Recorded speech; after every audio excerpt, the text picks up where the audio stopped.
What is up, fellow travelers? Aaron the Old Man Gamer here, and we are back for some more low-sodium game time with Dark Souls 3.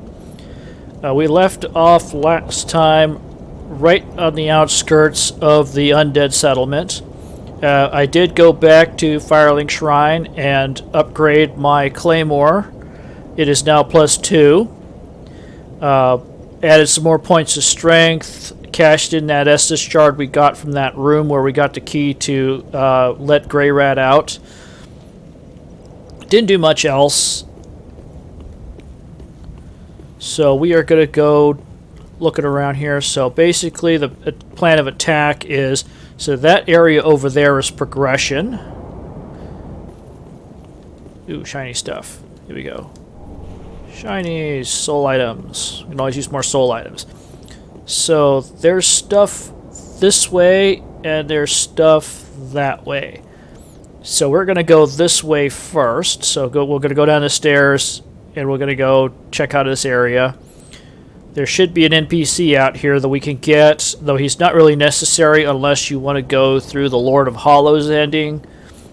That particular ending is a lot of work, and I didn't find it to be very satisfying, to tell you the truth. So we're not going to go do that one. We're going to do probably the ending of Fire End, where we're going to summon the Fire Keeper. She's going to snuff out the flames.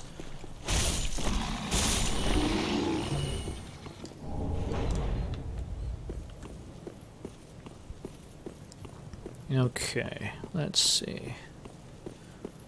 Where's he at? Oh, there he is. Please, grant me death. Undo my shackles. This is Yol. He's very emo. Oh, then it's true. A champion of Ash as I live and breathe. To be in your presence is a great honor. Oh, thanks, Yol. I am Yol of Londor, a pilgrim, as you can see, only somehow I failed to die as was ordained. Well, perhaps my calling lies elsewhere. Say, champion of Ash, how does the idea of taking me into your service strike you? I was once a sorcerer. Surely I can be of use. Oh, I am honored, truly. I should be dead, yet you have granted me purpose anew. I, Yol of Londor, do solemnly swear myself to you. Okay, so now Yol's back at Firelink Shrine. He'll be near where Grey Rat is hiding out. So the next time we go back, I'll show you where Grey Rat is, and then you'll be sort of off in a little alcove. Some more shiny stuff here. We got some Homeward Bones. We won't use those very much, but they're helpful. So this way over here is progression. Someone over there has let the dogs out. And they are eating all the hollows out there.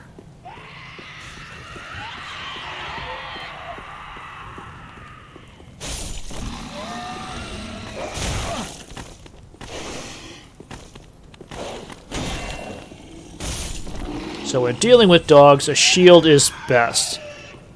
So if you're fighting these guys, the best thing to do with dogs is when dealing with them, when they come charging at you like that, block them. When they deflect off of that, then swing.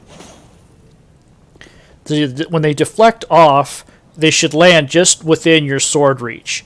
So you can, if you have a good weapon or something, you at least take them down, or at least whack them hard enough so they get off you. See, if you try to dodge them, chances are they'll land outside of your sword range, and you'll have to either engage them another way, or you'll have to be prepared for another incoming attack. And because dogs are kind of unpredictable like that, that incoming attack will be from an angle that you don't want.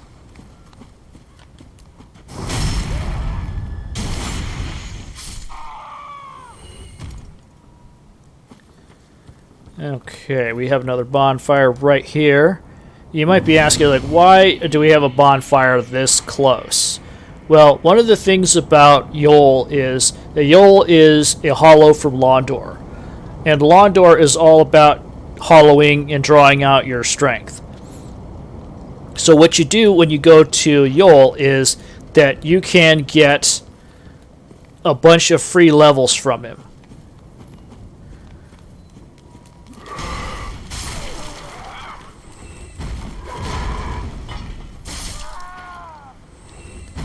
Okay, now that we've dealt with those guys, I won't be interrupted.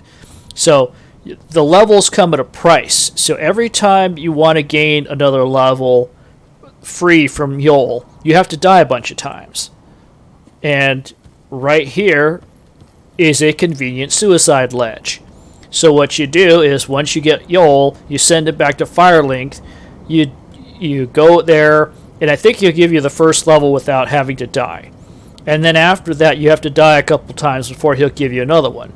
So you come back here, jump off the ledge, and then lather, rinse, repeat until you get enough deaths to get the free level. And then you get the next free level, you do it again until you get the 5 dark signs on you.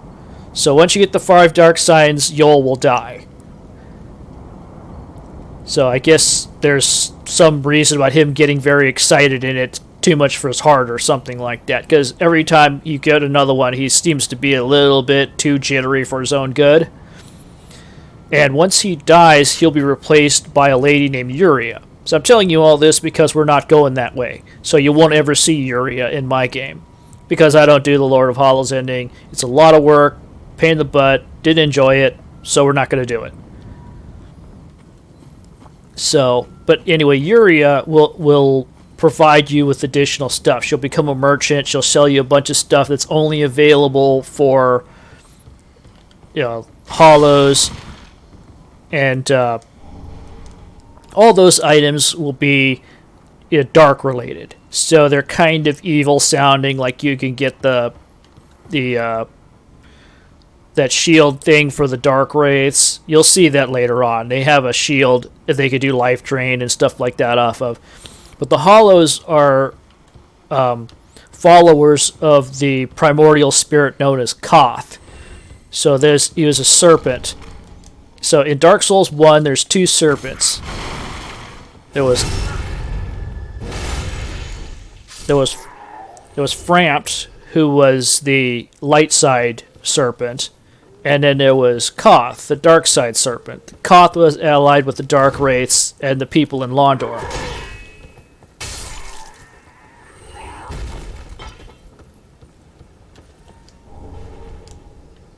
So with Koth wanted the coming of the Age of Dark. So if you did the dark ending in Dark Souls 1, instead of linking the fire, you basically just walked out of the room and became the Lord of Hollows, so to speak.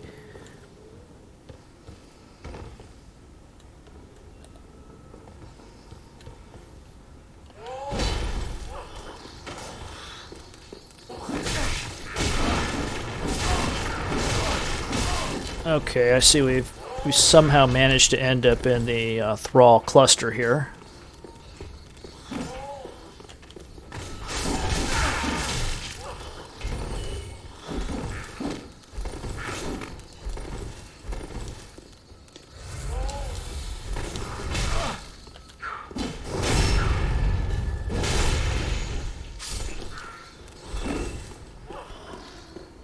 All right, buddy.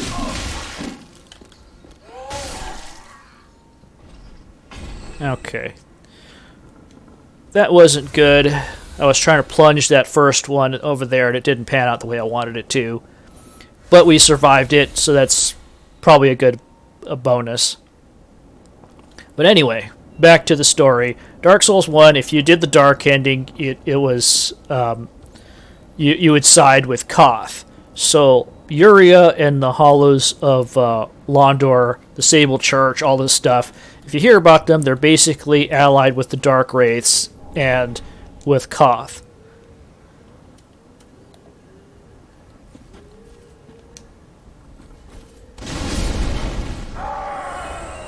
And that's why you don't want to be anywhere near those exploding barrels when people are throwing stuff at you. So, just so you know, if you happen to be near exploding barrels and you have a hollow chucking stuff at you, kill him as soon as possible. Yeah, we got some worker garb.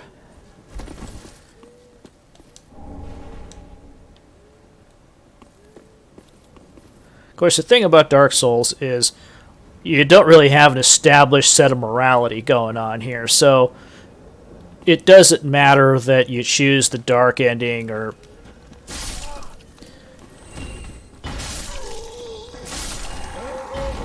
Okay. Fat lady here is going to start chucking spells at us, and they're bad. And she also likes swinging that giant hammer at us. Well, that's... No! No fire hugs.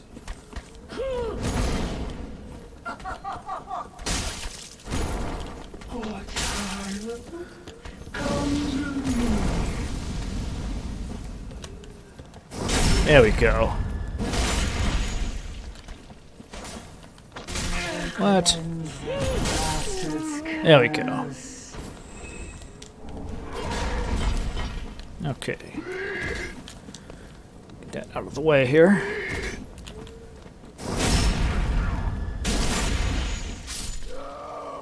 Alright. This area is really bad for getting caught in clusters. But it's guarding an Estus shard, which is good. We want Estus shards because they increase the number of flasks we can have. So we'll take this back to Andre, our blacksmith buddy.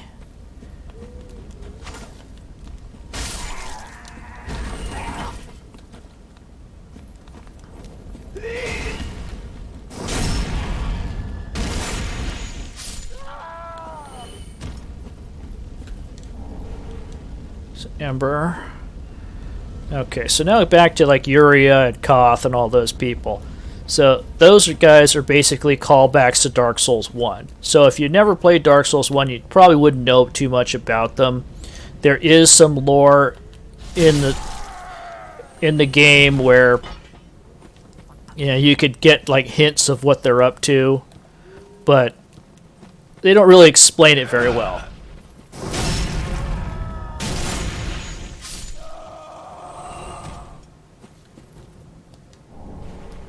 It's a worker hat. Some more Titanite. We're going to need some more Titanite. I want to have my sword upgraded about +3 before I go into the Cursed Rod of Greatwood fight. Because if you have like unupgraded weapons, it won't be so bad until you get up to the Deacons of the Deep. If you get to the Deacons of the Deep and you don't have any upgraded weapons, you're going to have a really, really, really bad time.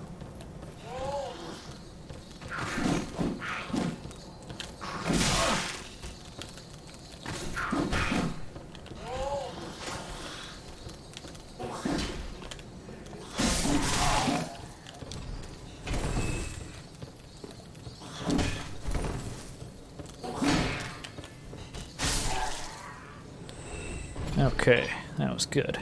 Managed to survive that. So those guys are sitting over an open hole over here. So this open hole right here, down below, is a passageway that we're going to be going down in a minute. So that area will be exposed to, and they will jump down on top of you, and you'll have a bad time because there's another dude coming down that hallway at you, and he's a red eyes.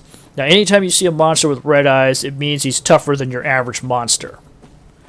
So we're going to go over here and open this door because you can't do it from the backside. So, yeah, this is a pleasant little place, isn't it? Look at all these guys hanging from the ceiling.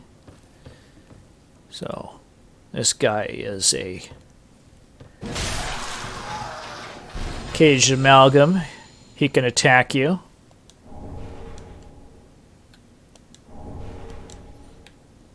We get some resin over there.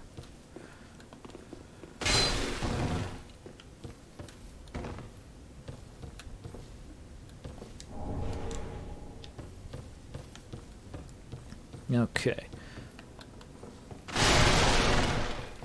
So we're going to drop down here. This is a room. Don't worry about the damage. See this thing right there? That's Estus soup. That'll heal us up all the way if we take it. So we're going to open this door right here, because that can only be opened from the inside. We're going to grab this right here. This is the Sunbro Covenant. It's a covenant that was originally from Dark Souls 1. It was the covenant you got from being with Solaire. So everybody who's played Dark Souls 1 knows Solaire of Astora. He's a semi-legendary figure in the Dark Souls mythos.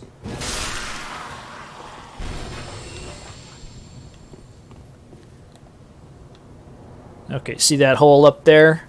Right now those guys will be jumping down, and you have this fool coming down the hallway at you.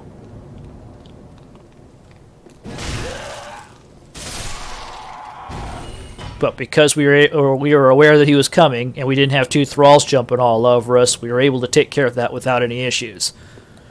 Okay, so this guy, these caged amalgams, they're not hard to deal with, but they're best dealt with using stabbing attacks, like the one we were doing, the thrust. So if you could get these guys with the thrust, they'll die pretty easily, and they won't be able to retaliate against you, because a lot of these guys...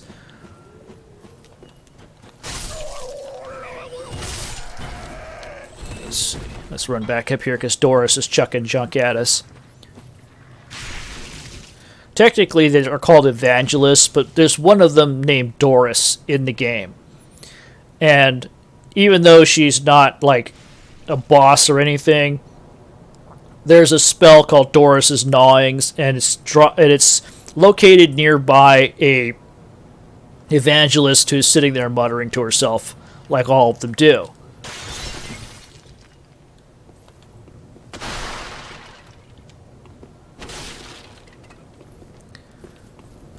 So, just as a default, I refer to all these evangelist types as Doris.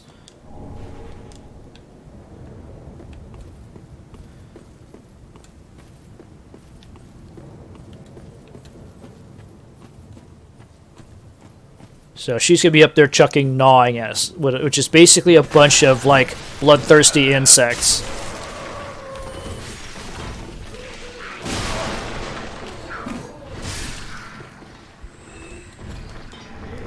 Okay, there's a whip. And let's see, where's Super Mario at? There's a guy with a hammer around here somewhere. Ow. Oh, there he goes.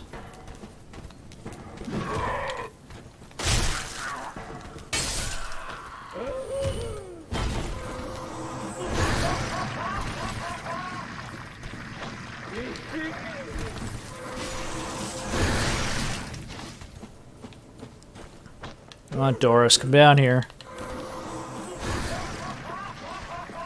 Okay. Yeah, you don't want to let that build up too much because it's causes bleeding.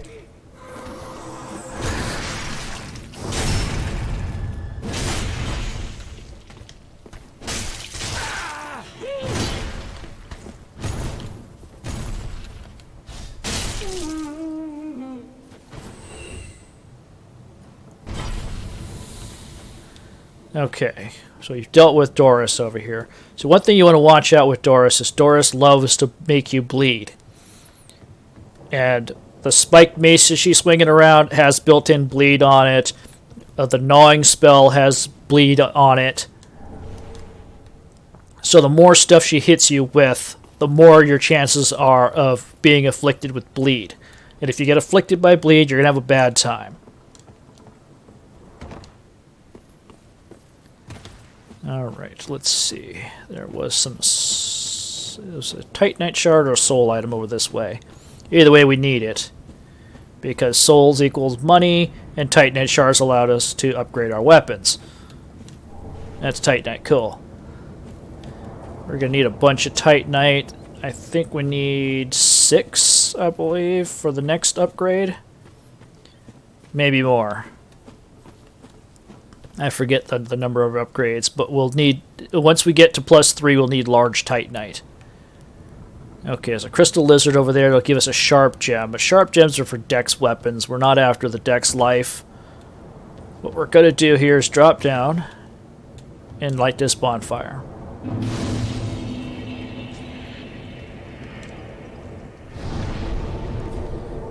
Now we could leave here and go back to the beginning, because there's another path that we want to do. Because that door over there, that opens from the other side. So if we stick around here, we're going to get invaded by this guy named Hodrick. Hodrick is an NPC character from another part of the game. So if we do, there's a covenant called the Mound Makers, and Hodrick has to be alive in order for us to take advantage of that covenant. But we're not about the Mound Maker life, but we need to do some other stuff before we go there. So if we go through that area, it will lead us towards the boss, which is the curse-rotted great wood. It gets ugly out there because there's a giant dude that chucks arrows at you going through the other side. Now, the way we're going to head over to where the giant dude is at. So you see that tower over here?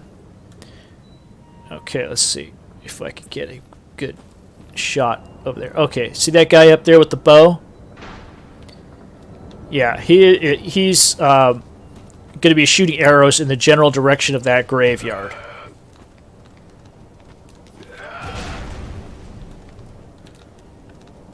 Forgot about these guys.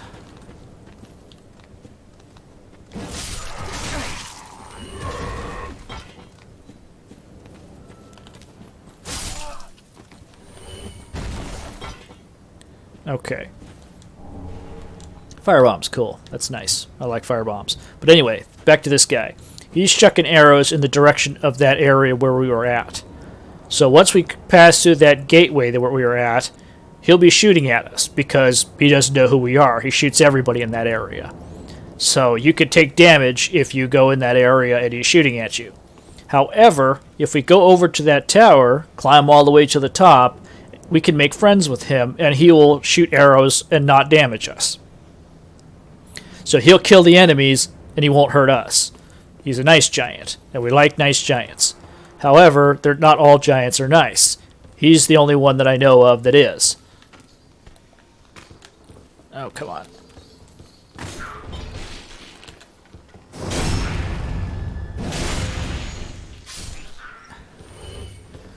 Okay, let's go down this way instead.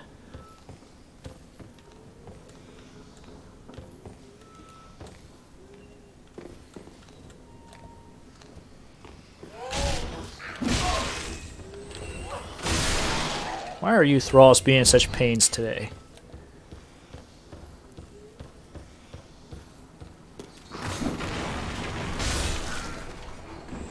Alright, that was a little bit better.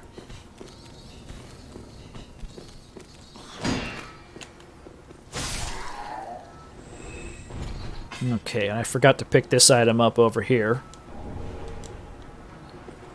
That is a resin paper, so that's a quick use and short-term thing you could use to put fire on your weapon. So if you have an enemy that's weak to fire, that's a good way to, like, inflict some additional damage on him, but it's a short-run thing. So resins are actually better.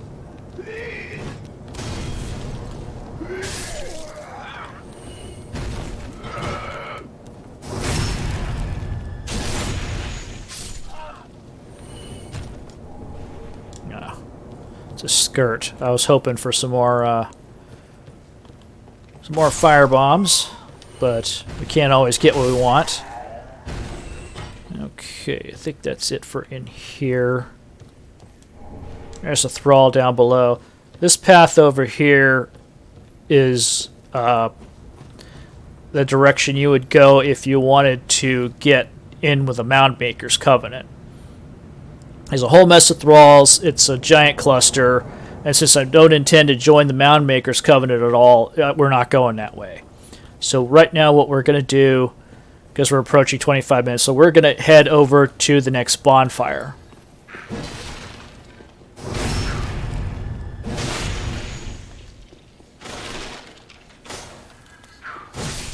Okay. Okay, this guy didn't drop anything for us. It's a bummer, but I'm not all that surprised. So those guys can drop that flamberge that they have. It does have bleed on it, I believe. It's a rare drop, so you don't always see it in-game. So frankly...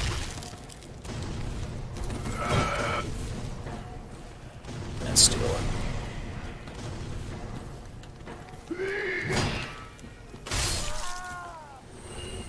Okay, so frankly, I've played this game any number of times, and I don't think I've ever gotten that flamberge off of those guys.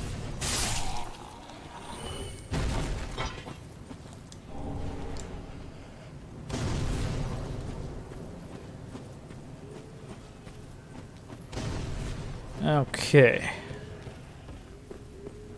So here's that bonfire. So we're going to light that up and take a little rest here. Restore our weapon durability and get our Estus back to where it was. So we're at 26 minutes. I'm going to end it here. So the plan for next time, we're going to explore this area, and the objective going forward, I guess, will be to go to that area where the giant is, get to be friends with him, and then circle back around.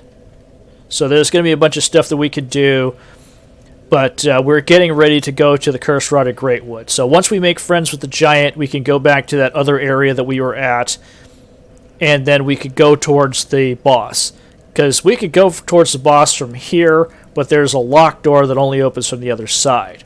So we have to go through that area where the giant would be shooting at in order to get to the door to open it so that we can make a run towards the boss. Otherwise, it's very tough to get to the boss without taking damage. So that is the plan for next time. So until then, safe travels to you all, and I will catch you next time with more low-sodium games.